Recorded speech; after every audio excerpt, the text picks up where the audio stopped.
episode of Ecommerce Growth Stories. This is Juliana. I'm here with my co-host Valentin, who is very on time today, Hello, everyone. surprisingly. And we have a super special guest who I've been trying to, I guess, get on the same calendar with for some time. We have Chris Meade here, and I hope I didn't mess up your last name because I No, tend to do that's that. exactly right. Cool. So Chris is the co-founder of Crossnet. Actually, I think it's you and your brother Greg, because I follow both of you on LinkedIn. Yep. And Crossnet is actually a sport that has been taking over the US and Canada and Australia. I've seen, I think, a common friend, Adam McDonald, talking about you guys everywhere. And we just wanted to have you here so that our European, audience learns more about Crossnet. So please, thank you for being here and tell us what is Crossnet. Thank you. Yes, I'm Chris. I'm one of the co-founders of Crossnet. It's the world's first four-way volleyball game. So we've invented a four-way net and takes the childhood game of Foursquare, which Europe's may not know about it. It's a childhood game here in America. Essentially, don't let the ball land in your square. If the ball lands in your square, you're out. So it's volleyball in the air, but to keep it alive. So it's really, really growing fast, and we're in over 3,000 stores here in the States and quickly growing over to Europe and Australia as well. Yeah. So, Chris, first of all, a bit of housekeeping. Can you turn your volume? Yeah, I was thinking the same thing. Because it's an echo and we don't want to. Yeah. Let's see. Can you say something? Let's see if it's okay right now. No, we can't hear you. It's actually hard to hear you. But I guess that's because of your mic. Oh. Yeah.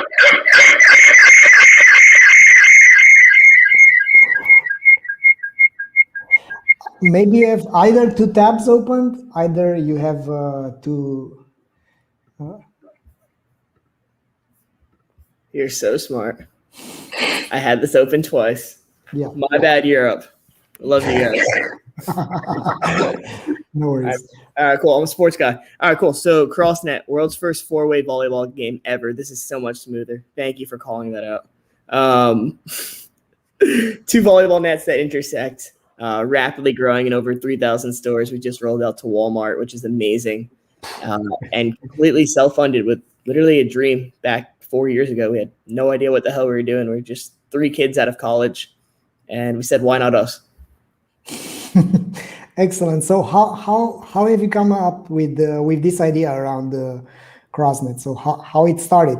Yeah. So I was working a full-time job, cold calling for Uber. So I launched Uber Eats, which is like a food delivery platform here. Yeah, we have it here as well. Yeah, cold calling restaurants. Do you want to be on the app? Do you want to be on the app? I'd be doing that 10 hours a day.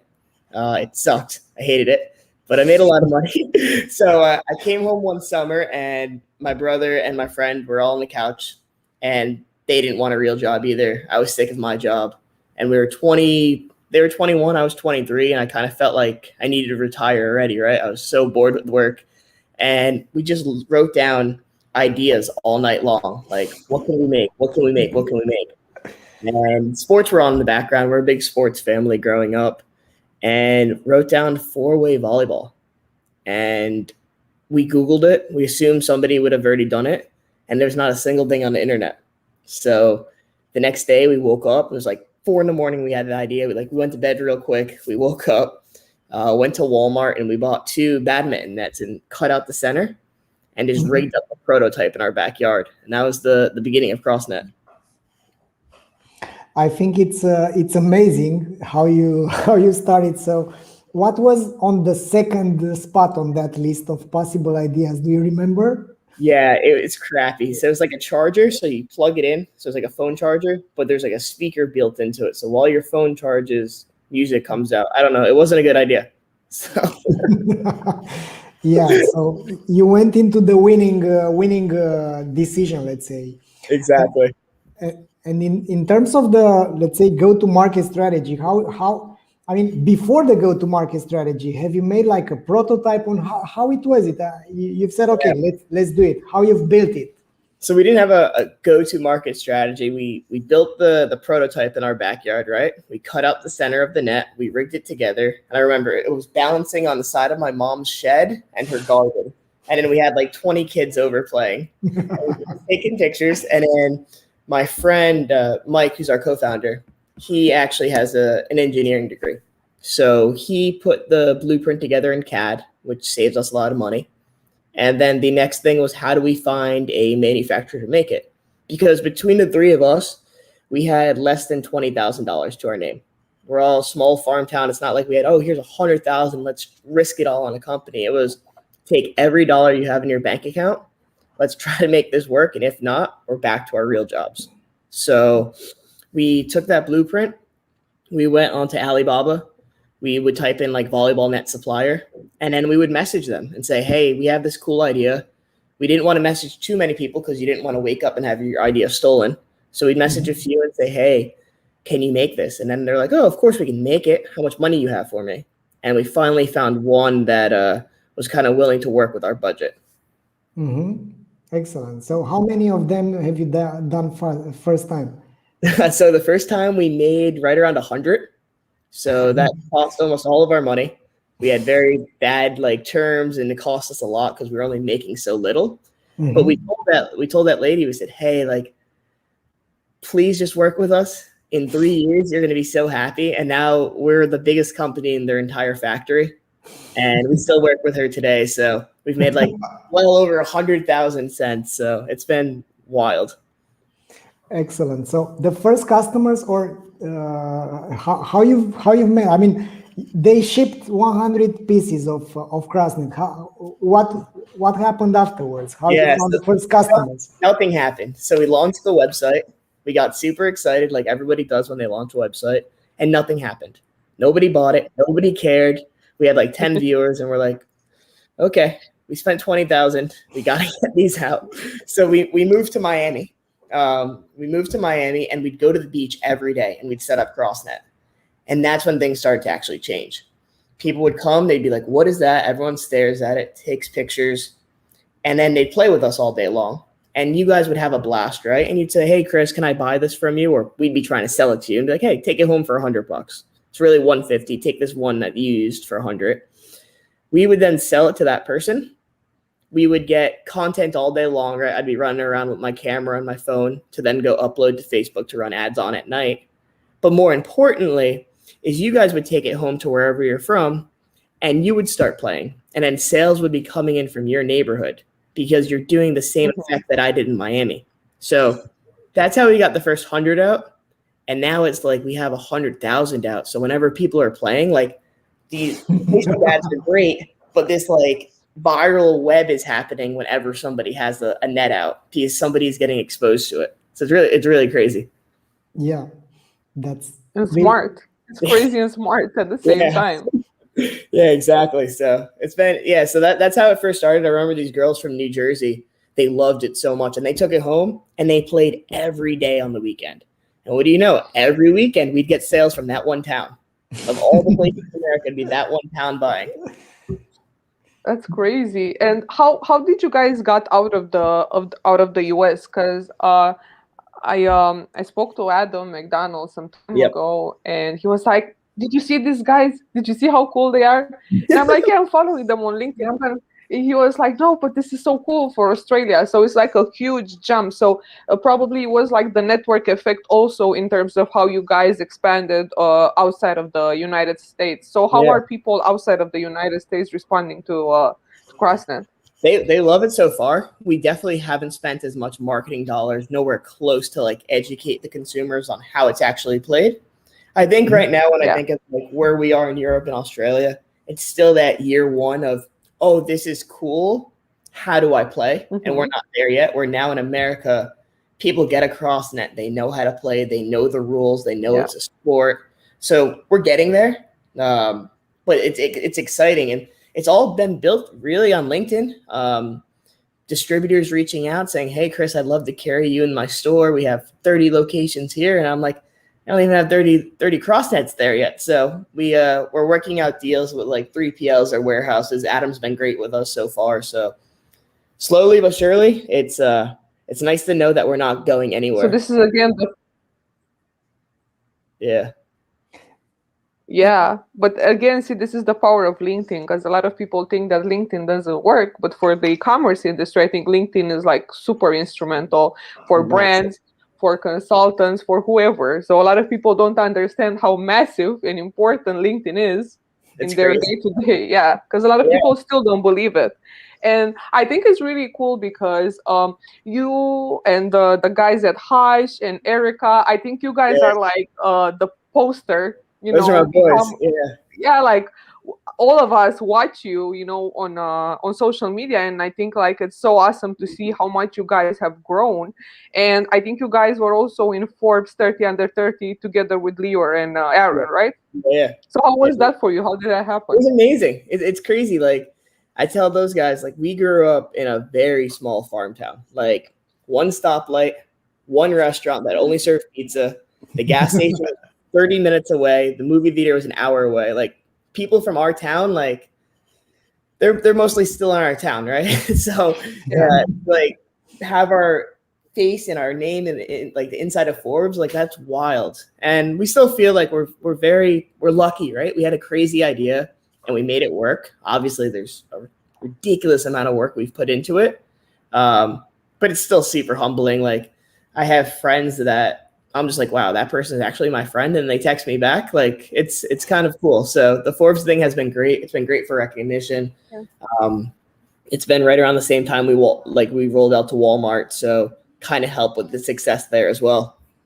That's for sure. So if we can get back a bit, Chris, on how you've diversified the channel. So you've put the product in front of the consumers. Let's say the consumers were seeing it, they loved it, they want it, they bought it.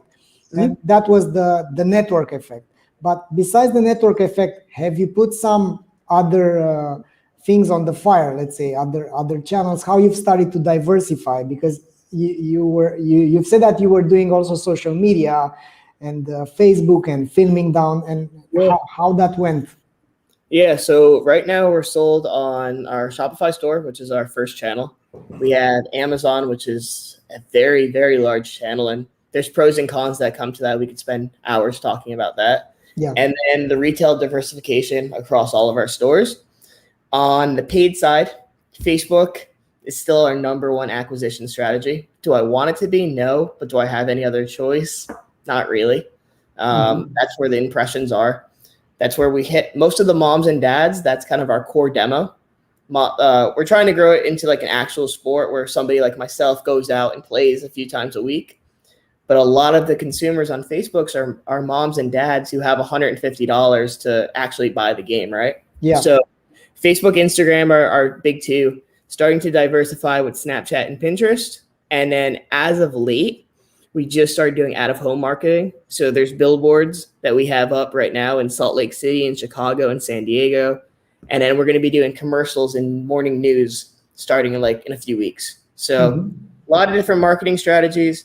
Whole goal is to build top of funnel awareness to Crossnet. And then lower funnel is get them where they're shopping, whether it's on Amazon or .com or the retail stores. Excellent. So, Chris, if you can disclose this growth pattern, like first year, second year, it went like it skyrocketed instantly, or how this growth pace? Really slow. So the first year we did $87,000 in sales. We pretty much were like, we should go back to our full-time job. The next year we did $2.5 million. Last year we did over 8 figures, and this year we're shooting for like 20 mil. So yeah, that's not bad. Quick growth when you look at it, but the first 3 years were very challenging when we didn't take a single paycheck for 2 years. We didn't pay ourselves a damn thing. Every dollar went straight back into the business. We'd sell 1 Crossnet and we'd buy 2 back, and we just kept doing that. We own 100% of the company. No investors. Nobody but ourselves has any stake in Crossnet. Excellent. So, Chris, regarding this bootstrap strategy, do you think it crossed your mind to get funding in the second year, and how you've said no? Yeah, it's definitely been challenging, especially I think it would be less challenging if we didn't have the relationships with retail stores that we do. Anybody who doesn't work with big box doesn't really fully understand. Hey, Walmart will ask you for, here's an actual real life example. Walmart bought 10,000 Crossnets. That's over millions of dollars of inventory. I have to then front the inventory for 60 days. It sits on the shelf for 90 days. And then they don't pay me till after that. So I'm out of cash for a long, long time that I need to operate my business. And that's going on concurrently with Dick's and Wegmans and Shields and all these other massive stores. So there's been times where we really needed the cash. But thank God, like, we invested the money wisely into the business. I live in a small apartment complex. It's not like we have a lot of assets. So that big payout and that reward will happen one day. It's just like, how do we be patient and keep reinvesting into the business until then? Chris, first of all, you're amazing. Sorry, Valentin. First of all, you're amazing that you managed to do all of those things. But I'm sure that the connection between you and the founders was truly amazing as well, because as you've said, you weren't alone at the beginning. So what was the dynamic with your co-founders, and how it helped the company to grow? Yeah, so in the beginning, we all moved to Miami together. We lived in a 1-bedroom apartment. We just wake up and go to the beach every day. But now we're all siloed. We all live remotely, which is nice, actually. We all work better remotely. Once a quarter or every few months, we'll get together and we'll just nerd out for hours on end. It's awesome. But the cool thing, I think the great thing about Crossnet's growth has been all of the founders are so good at doing different things, right? I'm the sales and marketing guy. Mike's the engineer. Greg does a little bit of everything, like on the legal side. So I'm not stepping on Mike's toes. I'm not stepping on Greg's toes. And all three of us are just like going up together. If I had a partner who's like looking over my shoulder every second, nothing would ever get done because we'd constantly be like arguing over stuff. So for me, it's like, hey boys, we're in Walmart. Great. And then the other guy's like, oh, we got a new product out. Cool. Like, so we're just all working together rather than working in like conflict, which is really good. And that's really been the way the company has been since 2017. So like, we just keep adding headcount under us. We just hired our 20th employee, which is also crazy. So now we're building teams under us to support rather than me going to be like, yo, Greg, I need help for the next week on this project. He's like, no, you have a team of 8 people now to help you. So that's been great. I think, that's the most challenging and exciting part, is when you get to scale outside yourself. And I think that's like the dilemma of each entrepreneur, to, teach other people how to do stuff. And then, you focus on other sides of the business while your team is maintaining, the lights on. And exactly. That's the hardest thing to do. I think people don't understand how hard it is to let go of the control and let other people do it. So we have a lot of entrepreneurs listening to this. So I need to ask you this. So what were your top 3 challenges as an entrepreneur? Because I want to see if we relate on them. But what were your challenges, and how did you overcome those challenges, but also how, are you still working on overcoming them? I could answer that in a few different ways. So some of the things, the way I decide, so we can answer this in a few different ways, like I just said. When I decide to hire for a role, I need to be doing the same grunt work like hours and hours a day. So if I see myself doing like the same project 4 or 5 hours a day, I got to get off my plate because somebody else could be doing it and my time should be spent wisely. But the biggest challenge for us was supply chain. None of us fully understood how to manage a supply chain, right? We knew how to get Crossnets to America, but we didn't know lead time. We didn't know how to do that. So we got a much wiser and older guy on our team, Kurt. Shout out Kurt if you're watching this. He's amazing. He's been doing it for like 40 years. So he crushes it and just like make sure we're never out of stock. Make sure we're shipping Crossnets to Australia, to Canada, to Europe. what one do we ship first? What factory do we pull from? We have like 7 factories now. So it's a lot of work there. Supply chain was a nightmare, something we were all terrible at. Hired for that. Secondly, I'm good at getting in the door. I built all of our relationships with all of our wholesalers. So Walmart, Dick's, Dillard's, all those deals I did myself. Cold calling. Cold LinkedIn. Training. LinkedIn, actually. Yeah, but the training to be rejected and to adapt. Exactly. So I'm good at that, but like, do I know the first thing about like an end cap and using allowances to like advertise in the store? No, not at all. So we recently hired a global head of sales who's also much more senior and better looking, and he has a great rapport with all the buyers. So he's that was a real, to your question, like I built all of these great connections with like Walmart and Target. Like, how do I offload that onto somebody and trust them to not damage the relationship? And that's tough, because that's like all of our money coming in from these stores. If I give it to the wrong person, he just screwed all of those relationships and Crossnet's back to 2018 version of Crossnet. So that was really tough. And then third is just hiring the right people. That's the challenge for every company, but I want everyone to wake up and like be happy to go to work. I don't want to be like, oh, I got to work for Chris again. Like, I don't want to, like, our company is actually fun. I think everybody will actually say that. Nobody has a boss that's overlooking them. Nobody's micromanaging anybody. Do you want to go to the gym at 11 o'clock and come back at 12? Go ahead. Like, I don't care as long as you get your work done. So like keeping that Crossnet culture, it's important that I could go and have a beer with everyone on my team, but at the same time, they also need to be the best person for the job. So it's a tough way to manage that and try to find that perfect fit. And how do you find that perfect fit? Because that's the century. Yeah, tell us your work hire.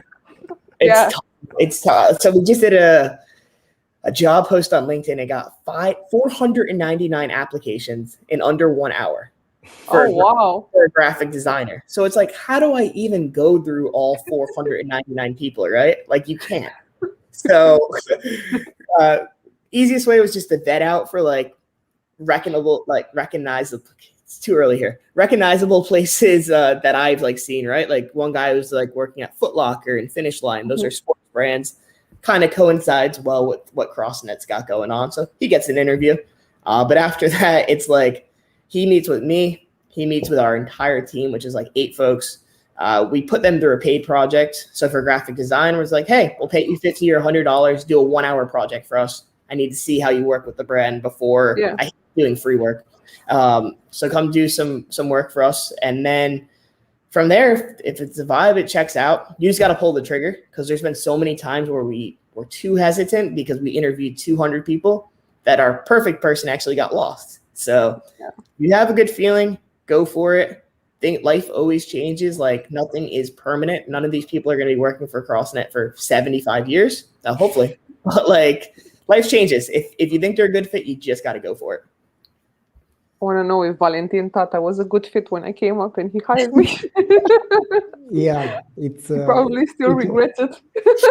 It was you were an appearance, that's for sure. I've seen a lot in e-commerce, because I'm friends with a lot of brand owners. Yep. And they're all like the supply chain thing is real. Like, those are the biggest issues. That's with shipping times and customer support and tickets and mad people.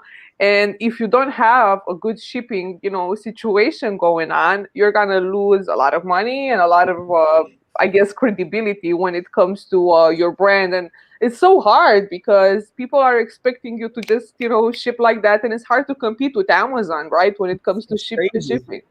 Yeah. So how do you handle stuff like I get it, you guys have more warehousing options at the moment, but like, are you still managing to ship on time, or people are still hesitant? No, it's tough. And like, as we grow, we become more and more, I always call it a legit brand, right? Like, we're Crossnet's from my basement, they're Crossnet's from the warehouse. But when people shop online, they expect their stuff to be here within 48 hours, because of Amazon, right? Because it's a crazy precedent that we have. But so We are fully stocked on every product besides H2O. So H2O is our new water Crossnet 4-way volleyball in the pool.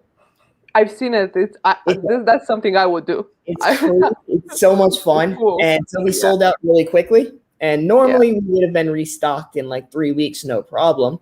But supply chain is slowing down everything. Cargo's triple the price, quadruple the price, and 4 times as slow. So right now we're in stock of every item besides H2O. Customers can buy right now with the expectation that their order ships June 7th. So that's been going on for about 3 weeks now. Yeah. Hasn't created too many. We had to cancel like 20 orders or so, which is fine at the scale that we're doing. But the best thing you got to do is just over communicate and be honest. In the beginning, you're starting your company and you're like, do I want to say that? At the end, it's gonna bite you in the ass. You gotta just be honest. Like, this is the date, June 7th. If it comes sooner, amazing. Nobody's gonna complain about it coming sooner. June 7th, this is our stretch goal. Like, we're gonna hit it this date. And you over communicate. You say it on the website. You say it in the order confirmation. You say it in the follow-up email.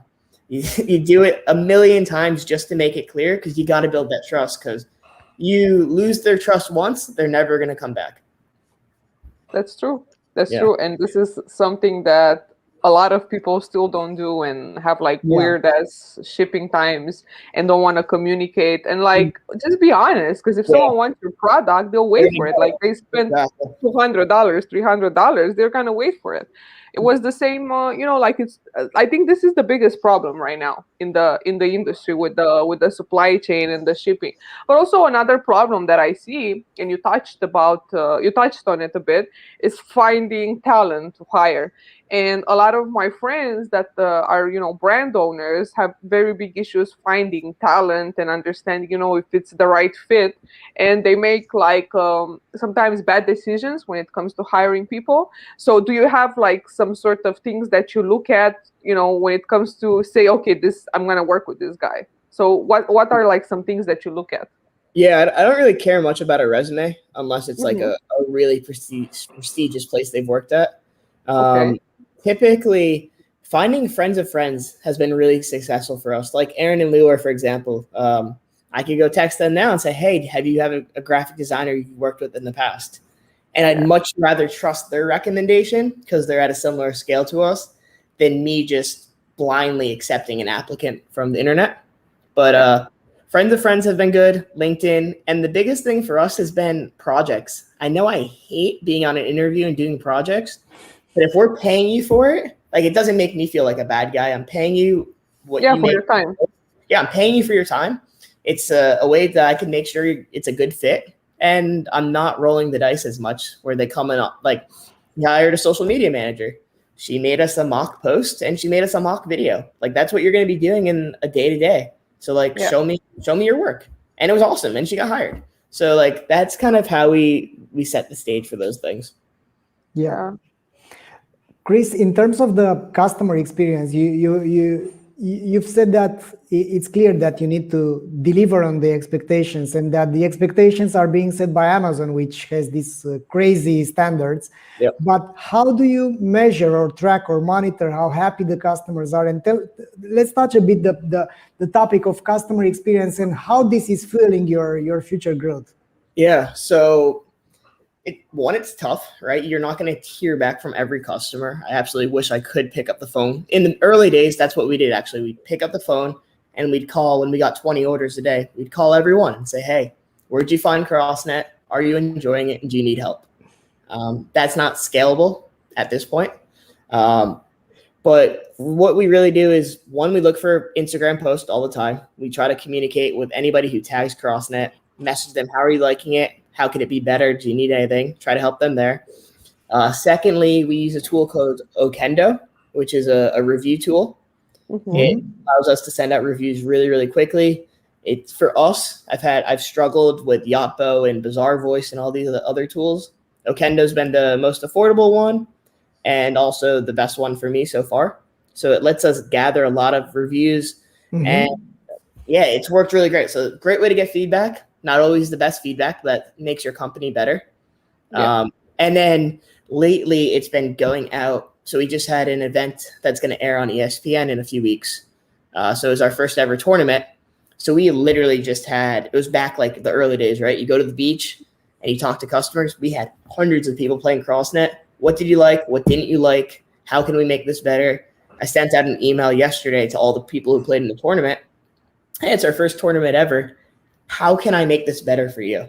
And I got responses back. And I'll actually take them and try to make them better. But it's just, as a brand owner, you got to realize you're not always the smartest one, or you may be missing obvious things that other people just may be noticing, but you haven't because you're so in the weeds.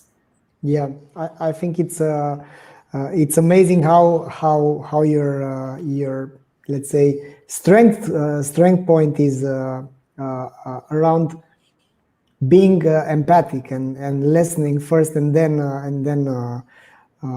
let's say acting on this. Yeah. Chris, we are let's say obsessed about the NPS and tracking down the Net Promoter Score, and then let's say looping this back into the growth machine, let's say, because mainly that's what you've done so far. You've made a great experience, and then you've let your future customers see that great experience, and that got amplified. So you've made it from the real life. What's your which are your most important things, let's say, as a that show you that you're on the right path? Let's say, which are your most important KPIs or metrics or numbers, because there's a flood of things that matter, and people are hypnotized about CTRs, ROAS, whatever. But tell us, I don't know, if you would be looking at only 2-3 metrics, which are the ones that show you that Crossnet is doing well?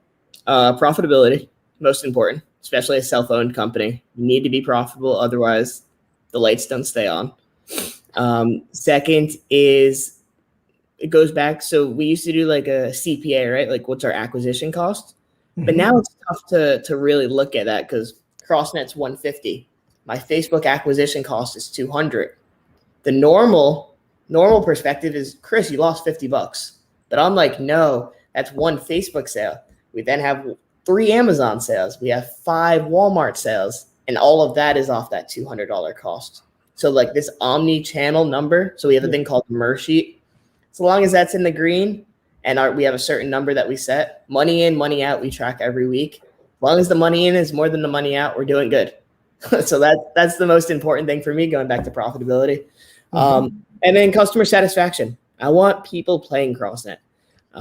My big thing for the company is, like, this is a novice idea. It's going to be new in Europe and new in Australia. Hell, it's still new here in the States. I don't think of Crossnet like it's going anywhere. You see a basketball hoop, you're not like, oh, that's a basketball hoop. You're like, oh, that's a basketball hoop. I want you to look at a Crossnet in 10 years and be like, oh, that's a Crossnet. Cool. Like, it is what it is. I think we're going to be a sport for, my kids are going to play Crossnet. My kids' kids will play Crossnet. We're building a real sport. It's not an internet fad for a few years and I'm going to go live on a yacht somewhere. Like, this is a real sport forever. I love it. And by the way, tell us about your other products. So you've started with this Crossnet, and then you went on with doing a net for the pools, right? For the water. Yeah. And what's next on your agenda? Yeah, so we have Crossnet. We have Crossnet Doubles, which is, it's a normal Crossnet. It's 4 players. It's more of a smaller version of the game. Doubles is a team sport, so twice as big, twice as many people. That's where we're really going to grow the sport. Crossnet H2O. And then we also have the Wilson Optics ball. So anybody who plays professional volleyball knows that you have to play with this one ball. Like, this is the one ball you play with. We have a co-branded one with Wilson. So that's really exciting, kind of legitimizes the sport. Yeah. And then also, like, just looking at our company infrastructure, we have 20 employees. We're obviously got the supply chain thing down now. We're pretty smart. We have a bunch of products in the pipeline that I can't announce yet. But the whole goal is, like, grow Crossnet, and then why can't we be a sporting manufacturing company for the long term that makes innovative ideas, that comes out with a good idea every year, and it breaks the internet. Like, that's the goal. Yeah, find a pattern and then amplify it. Exactly.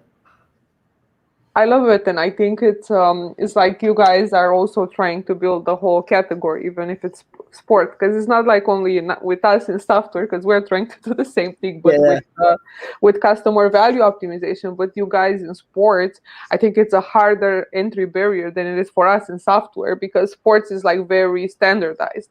Even if a lot of things happen and a lot of new things appear, sports is still very standardized. It's yeah, like a team, it's football, Yeah, it's soccer, it's yeah, rugby and basketball. But you guys are like coming with something and just like completely blowing everyone apart. And I yeah. think it's awesome. So crazy. we have a question from our sponsor from Vitex, and they're asking you guys if you had managed to. They're from Latin, from Brazil, so Okay. they're asking you guys if you had sold any crossnets in South America so Yes, far. yes, we have. Not to the scale that I would like. It's Yeah. funny because in South America, what we're seeing is that the $150 price point is a bit too expensive for the average consumer. Mhm. We're looking at and this is not official yet, but we're looking at making a more reduced cost item Yeah. to go into these markets because Mexico, Yeah. South America, they would love CrossNet. And, But and they have a lot of fun. growing up, I barely had $150 to buy something like this. How Mhm. could I expect somebody in these countries to purchase that? So Yeah. we're looking at a quicker barrier to entry, like more cost affordable. And I think that's how you're going to really grow the sport. Like our margins may not be as great, but hell, we might sell 10 times the amount and the Yeah. sport becomes way more legit. Because right now it's only $150 and a lot of the world doesn't have $150, especially in these times. It's true. It's Yeah. true, and it's something that a lot of brands forget, because especially if you're an American brand and you're used to USD and you're used to American prices and the I guess the wages there. Yep. When you look at other countries from South America or even Europe, like Eastern Europe, where we are, like I'm gonna say this until the guys. So there's this website called Pit Viper, and they're selling like the nicest Oh, yeah. Yeah. shades. I know. Sunglasses, yeah. I love those guys. So I was trying, and I'm complaining in every podcast episode. Maybe I was trying to do the bullshit, abandoned cart for a 20% off. They wouldn't give me because I know all the tricks, obviously. So I Yeah. was trying everything to get a 20% off because their pricing is so high. For me in Romania, it's like I was doing like the shipping and everything. It would have been like $200, but for me, $200 is like almost half my rent because that's how cheap it is here. And I'm like, I'm not gonna spend half my rent on a pair of shades.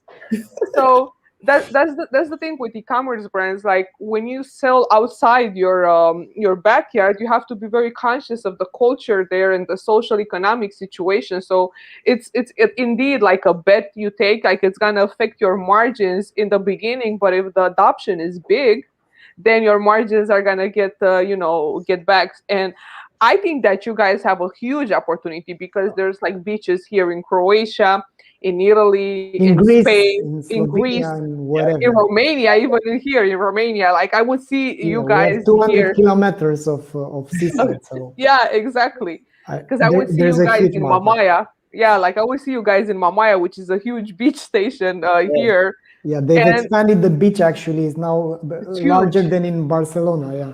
Anyways, so Chris, I Yeah. have a very very important I don't know question or thing to pick your brain on. What is the problem with the e-commerce at this moment? Because you're one of the winners, and you've made it sounds like when we look at you, you're so happy, you're so cheerful, you've done it, but nobody sees your struggle in the year 1, 2, and 3 even. Nobody sees the work, nobody sees the rejections from a lot of I don't know Yeah. hires and whatever. Nobody cares about the rejection, sadly. They care about it afterwards. But when Yeah. you're in it, nobody wants to help you. So it's like, it's tough. But yeah, that's a big issue with e-commerce right now is like, there's a lot of people that are trying to make it. I know with the iOS changes, that affects a lot of people. It seems like, I actually don't think you got your full question out, but it seems like the lower priced items are the ones having the largest issue right now. Fortunately for us with 150, like an AOV of 165, we're doing all right. I had my own problems, right? Like we have over diversification. We're in 3,000 stores. How do I track that? It's impossible. So like, how do I track money into Facebook and I get 11 sales elsewhere? Like, did Walmart people buy from my ad or not? I have no idea. But yeah, e-commerce is getting more and more difficult, especially with the supply chain issues. Like we're kind of weeding out these drop shippers, which in my opinion is a good thing.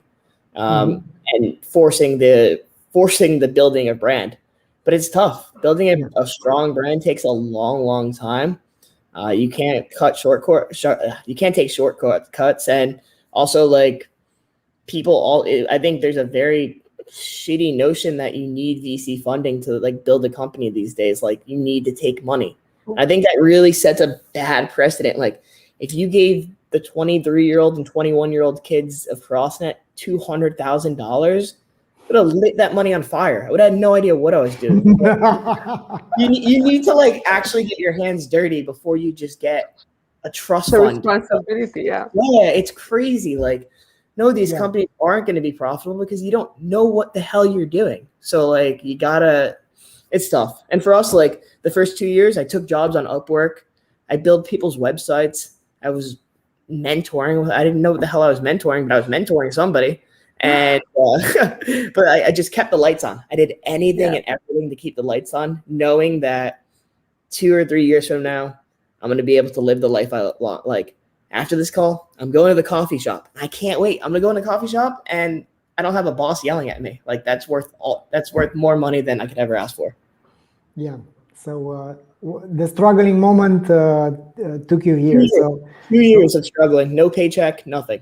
Literally not a dollar from the company. You see, our Shopify is coming in. We made $10,000 today. No, I didn't make 10,000. The company did. That's going all back to the company. And it was tough, but it was really worth it. Clearly, yeah. And I think it's awesome because these are the problems when I call this like it's a dilemma that you have as an entrepreneur. Like, can I pull this shit until the end? Can I really pull it? Like that's the thing, and you're like constantly sabotaging yourself and saying, I don't know, can I do this? Maybe I should. So it's like some days you wake up and you're like super motivated, you're gonna do that, and some days are like, oh my god, what am I gonna do? Like everything is falling apart. So it's just like a whole roller coaster. So a lot of people are trying to glamorize entrepreneurship and glamorize the hustle, but the hustle is actually the work that you put in, not what what people actually think it is. So that's it's insane, and I'm just like happy for you guys, and I hope you guys will come. We'll actually get to use your products to Valentin. Maybe we should get a Crossnet and go to the beach with the team in a team building. Let's do that.